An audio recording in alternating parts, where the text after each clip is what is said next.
नमस्कार। लाइव तस्वीरें आप हरियाणा के जिले करनाल से देख रहे हैं। आज जो करनाल के अंदर 15वां सीटीयू हरियाणा राज्य सम्मेलन जो है आयोजित किया गया, जिसमें तमाम जो कर्मचारी है, पदाधिकारी है, वो यहाँ पर आपको नजर आएंगे। वहीं तमाम जो कर्मचारी है वो भी आप यहाँ पर देख सकते हैं। और ये सभा जो है लगातार जारी रहेगी। तमाम जो कर्मचारी है वो भी आप तस्वीरों में देख पा रहे हैं। जैसा कि आप तस्वीरों में देख पा रहे हैं, तमाम जो कर्मचारी है वो भी यहाँ पर आपको नजर आएंगे। आज जो है एक सभा का आयोजन करनाल के अंदर किया गया है। तमाम जो महिलाएं कर्मचारी है वो भी आपको तस्वीरों में नजर आएंगे। तस्वीरों में आप देख सकते हैं किस तरह से अपनी मांगों को जो तमाम कर्मचारी है वो भी रखते हुए नजर आ रहे हैं। वही आइए मिलाते सीधा जो इनके पदाधिकारी क्या कुछ जो है और जानकारी देते हुए नजर आ रहे हैं।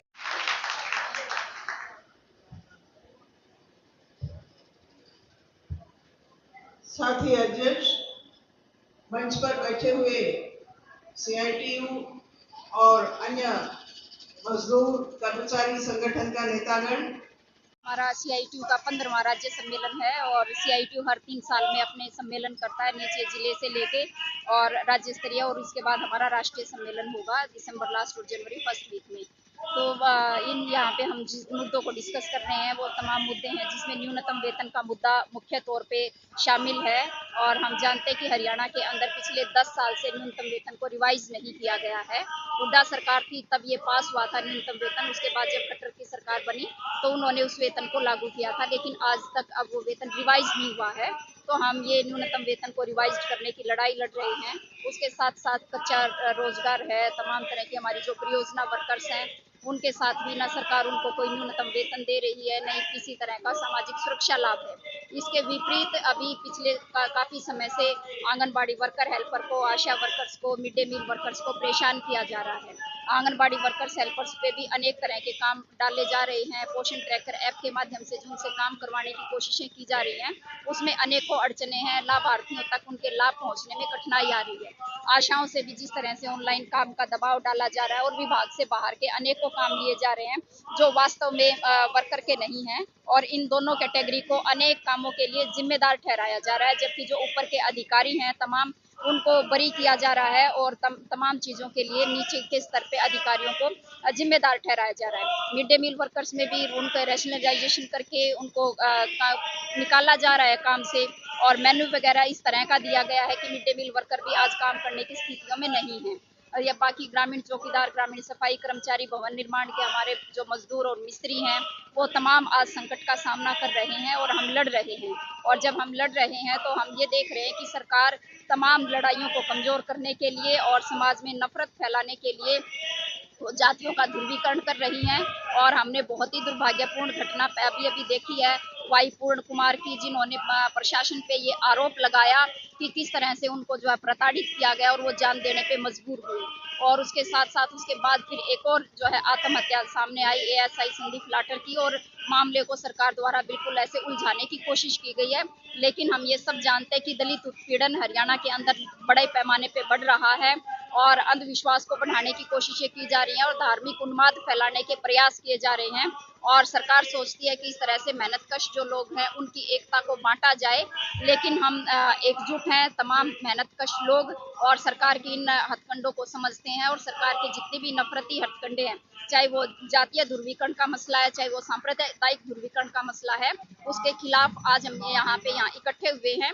और आने वाले 3 साल की हम रणनीति बनाएंगे कि किस तरह से हम इन तमाम मसलों पे, तमाम मुद्दों पे आंदोलन चलाएंगे और किस तरह से जीत हासिल करेंगे, इसकी योजना हम यहाँ पे बनाएंगे। आज हमारा सम्मेलन शुरू हुआ है, अगले 3 दिन तक ये जारी रहेगा। 25 तारीख को हम अपनी नई 27 तारीख को नई राज्य कमेटी का भी गठन करेंगे और उसमें अपने तमाम जो भविष्य के आंदोलन तय करेंगे। क्या नाम है आपका? सुरेखा, राज्य प्रधान, सीआईटीयू हरियाणा।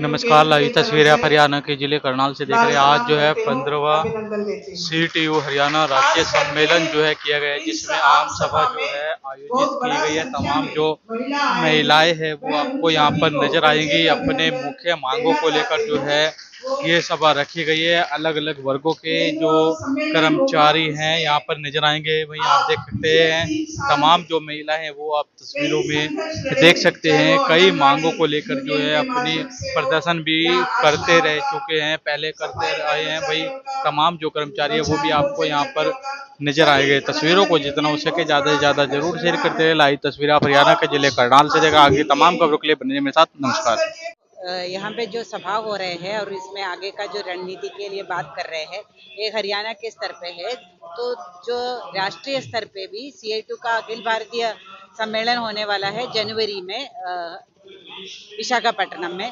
उसके तहत में हम लोग पूरे देश पे पैमाने पे भी जो ये मोदी सरकार के तहत में जो चला रहे हैं जो नीतियां हैं, जो मजदूर विरोधी और जनता विरोधी नीति है। एक तो महंगाई बढ़ रहे है, बेरोजगारी इतने बड़े पैमाने पे बढ़ रहे हैं, तो काम को लोगों को देने के जगह में उधर में ठेकाकरण कर रहे हैं और जो अप्रेंटिस के नाम पे लोगों को बिना पैसे का श्रम करवा रहे हैं और मालिकों को उसका सब्सिडी दिया जा रहा है। और उसी के तहत में देखा है कि मंदी है, समस्या है, इसीलिए लोगों को थोड़ा सा ऐसा संभालना पड़ेगा, इस तरीके से जो सरकार बोल रहे हैं। लेकिन मुनाफा बढ़ते जा रहे हैं और वेतन का जो स्तर है वो घटते जा रहे हैं और अलग अलग राज्यों में न्यूनतम वेतन का जो है उसका रिवाइज नहीं किया जा रहा है, महंगाई भत्ते के नहीं दिया जा रहा है। और वो साथ साथ में जो है कि ये पूरा का पूरा श्रम कोड लेके आया है, क्योंकि जो न्यूनतम वेतन जिसके ऊपर लागू है उसको भी लागू नहीं किया जाएगा और काम का खंडा 8 घंटे से जो है बढ़ाया जाएगा। और वो लेबर कोड जो लेके आया था कोविड के टाइम में, वो अभी तक लागू नहीं करवा पाया, तो राज्य सरकारों द्वारा उसको काम का घंटा बढ़ाया जा रहा है। 12 घंटे से 17 घंटे तक बढ़ाया गया है अलग अलग राज्यों में। तो उसके खिलाफ में भी और ये श्रम कोड के जो खिलाफ में जो लड़ाई जो चल रहे है, तो अभी लेटेस्ट जो है सरकार ने जो है एक श्रम नीति लेके आया है। उसमें उन्होंने बताया है जो हम मनुस्मृति के अनुसार में ये लेबर नीति तैयार किया जाएगा, जिसके अंदर में जो महिलाओं का जो है कि उसको इंसान का ही हिस्सा नहीं दे रहे हैं, दलितों का जो है कि उसको तो वेज देने का जरूरत ही नहीं है कि गुलाम बना के जो रखा जा रहा है। तो इस तहत में जो पॉलिसी बना के अभी जो है जो सरकार इसमें जो मालिकों द्वारा ये श्रम कानून लागू करवाने के जो सुनिश्चित करने का सरकार वो बोल रहे हैं कि हम लोग वो काम नहीं करेंगे, हम फैसिलिटेटर का काम करेंगे। और जो मालिकों के ऊपर में जो दबाव था, कानून था, वो जो पिनलाइजेशन का जो काम था, कानून था, वो सारा हटाया गया है। तो इस माहौल के अंदर में हम लोगों ने जो जनता के तहत में एक बड़ा आंदोलन की जो रूपरेखा बने हैं, जो पिछले 9 जुलाई का अखिल भारतीय हड़ताल में देखा गया है, ये ऑपरेशन सिंदूर के आड़ में उन्होंने सोचा है कि जनता उसका समर्थन करेंगे, लेकिन इतने बड़े पैमाने पे जो मजदूरों ने ही नहीं, किसानों ने भी उसमें शामिल किया, ये भी नहीं, दुकानदारों ने भी उसका समर्थन किया, 25 करोड़ लोग जो है उसका समर्थन किया। तो उसी को भी सरकार ये सुन नहीं रहे। उसके बाद में उन्होंने बिजली का जो है बिल लेके आया, किसानों से जो एग्रीमेंट किया है उसके खिलाफ में लेके आया, और अभी जो है ये श्रम नीति भी लेके आया। तो इसके तहत में जो ट्रेड यूनियनों का संयुक्त मंच है और किसानों का जो संयुक्त किसान मोर्चा है, दोनों ने मिलकर तय किया है आने वाले जो 26 नवंबर है, जिसमें जो ऐतिहासिक किसान आंदोलन और हड़ताल शुरू हुआ था, उसकी 5वीं सालगिरह, उसी दिन में पूरे भारत के अंदर में मजदूर और किसान अपना प्रतिरोध और चेतावनी देंगे ये सरकारों का। और उसके बाद में भी ये नहीं बदलेगा तो ये किसान आंदोलन जैसा बड़ा आंदोलन करने का फैसला भी है। और अलग अलग तबके के लोग हैं, जैसे स्कीम वर्कर, वो उनका जो है 50 साल ICDS का हुआ, 20 साल NHM का हुआ, 30 साल मिड डे मील का स्कीम का हुआ, लेकिन इसमें कोई भी है न्यूनतम वेतन तक नहीं दे रहे। ये भी नहीं, जो बच्चों का खाना है और जो स्वास्थ्य की सुविधा है उसका बजट में भी कटौती किया जा रहा है। तो उसमें स्कीम वर्करों ने तय किया है आने वाले दिसंबर में सारे केंद्रीय मंत्रियों का जो आवास के सामने में घेराव करेंगे, जो सारे राज्यों में जो केंद्रीय मंत्रियों को आवास का जो है 3 से 10 दिन तक का पड़ाव डालेंगे, फिर भी वो नहीं करेंगे तो उनका भी अनिश्चितकालीन हड़ताल जैसा काम करने का ये फैसला है। और आने वाले दिनों में ये एक बहुत बड़ा जन आंदोलन मिलेगा और ये मोदी सरकार जो जनता का चेतावनी नहीं सुन रहे हैं, तो उसको सत्ते से हटाने का भी एक काम होगा। और जनता की जनवादी अधिकार और वोट भी छीना जा रहा है और खासतौर प्रवासी मजदूर उसमें प्रभावित है, उसका मुद्दा भी, ये जनवादी अधिकारों का मुद्दा भी हम उठाएंगे और उसका एक जन आंदोलन खड़ा करेंगे। और जोरदार सर्व कर्मचारी संघ हरियाणा जिंदाबाद।